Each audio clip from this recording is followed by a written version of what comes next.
Good morning. Excuse the AC, but let's jump right into it. So, today I wanted to talk to you about action and prayer. And here's one way you could look at this is that God, He is not a genie in a lamp. He's not out here asking for your three wishes and granting them immediately to you. So, the first step is to actually believe in the ability of your higher power and your higher self that you can achieve and receive that which you want. If you are just saying the words out of practice and out of repetition and because it's what you've been taught to do, and so you're praying and you're meditating on the things that you want, but you do not have any feeling behind it, you do not have any belief and faith behind it, then it's basically pointless. um, Another thing too is that we must be patient and be open to receiving things in different ways than we expect.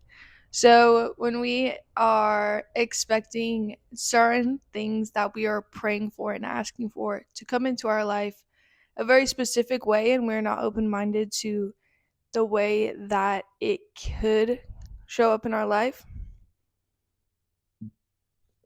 and also the time period in which it will take, then this is where we have unrealistic expectations, and sometimes it will take longer than we expect uh, for our prayers to be answered. Sometimes our prayers will be answered as no, and we will be shown a different path.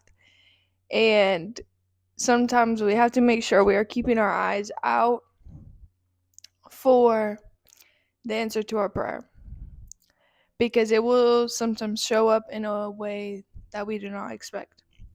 So one story that I really love is this one of this guy.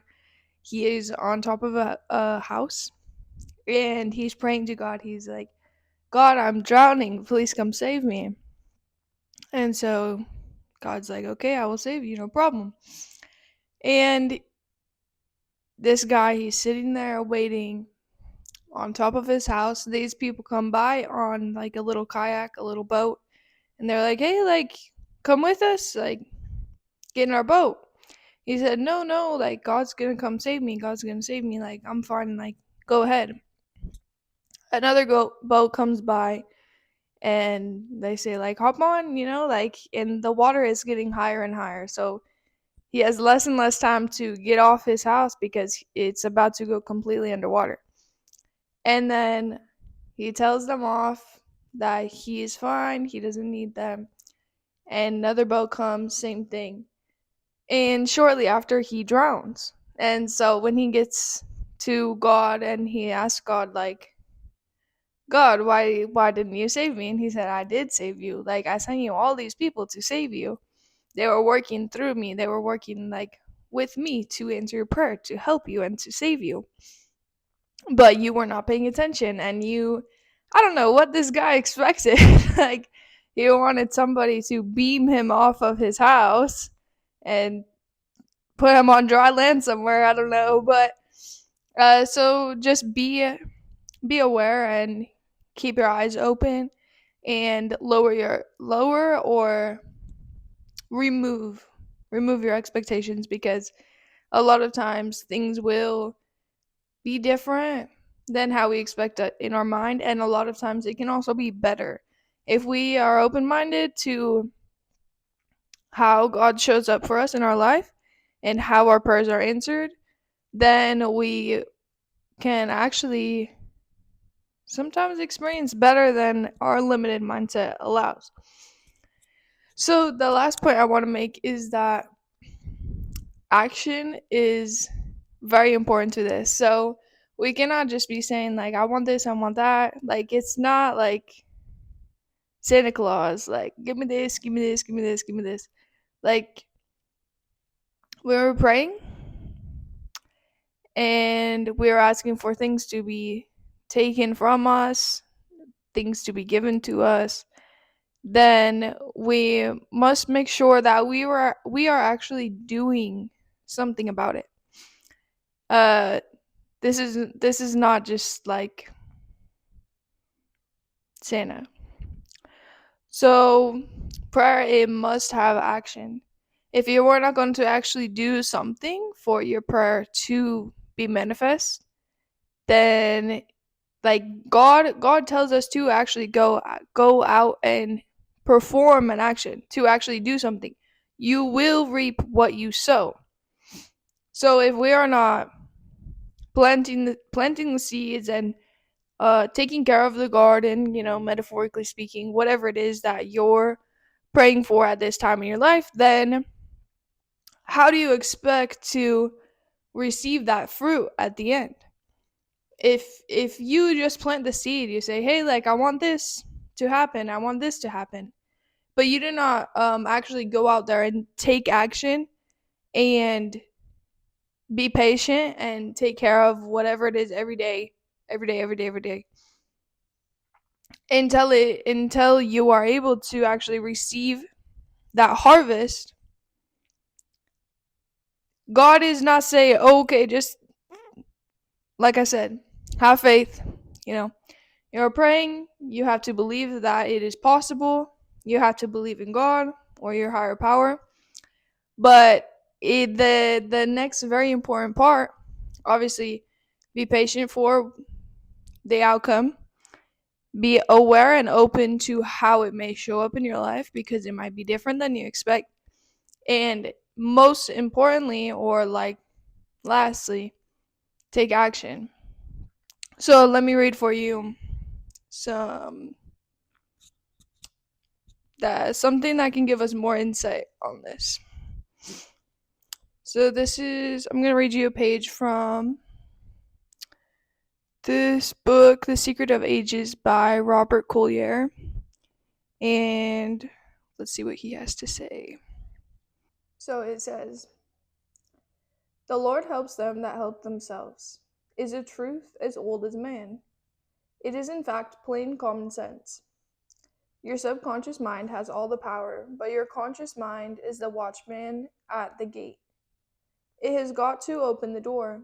It has got to press the spring that releases the infinite energy. No failure is possible in the accomplishment of any right object you may have in life.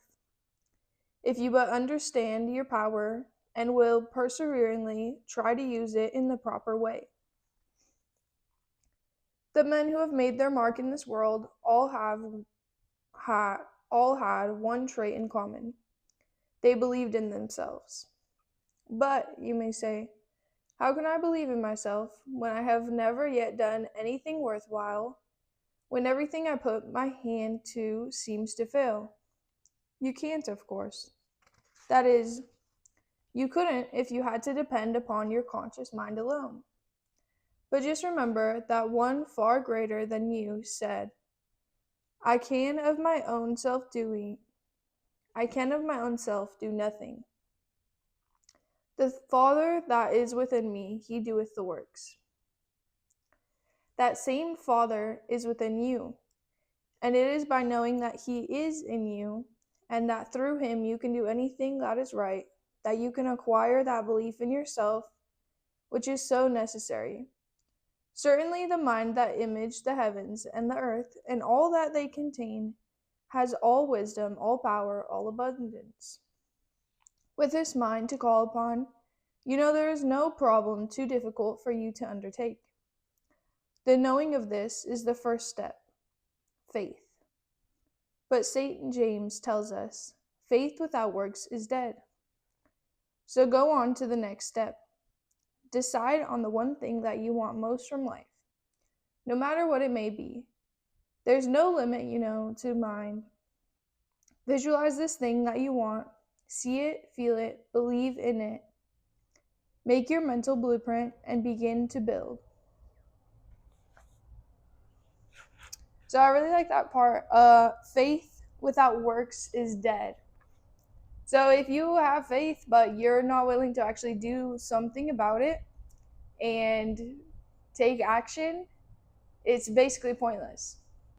So the next time that you are praying and you are meditating on that what you want to be given to you or to be removed from your life, remember to take action. What are you actually doing about it to help in the process, to put like your bid in it, to put your little drop in the bucket into the hat to push it forward rather than just expecting that something else it will be. Like, for example, we are taught that if there is some sort of natural disaster, that we should be prepared for it. This is not like, oh God, like there is some natural disaster, please save us. It's that, but it's also, okay, we are already prepared. Please keep us safe in this time of need. But we already did our action, our works to make sure that we were best prepared and set up for this to happen if it did happen. And so if you are praying but you are not taking action, you are setting yourself up for failure. You're basically showing that you are ungrateful and you do not believe because, or you are too prideful and you think that you do not have to do anything and you are just going to get some handouts from the universe, from God.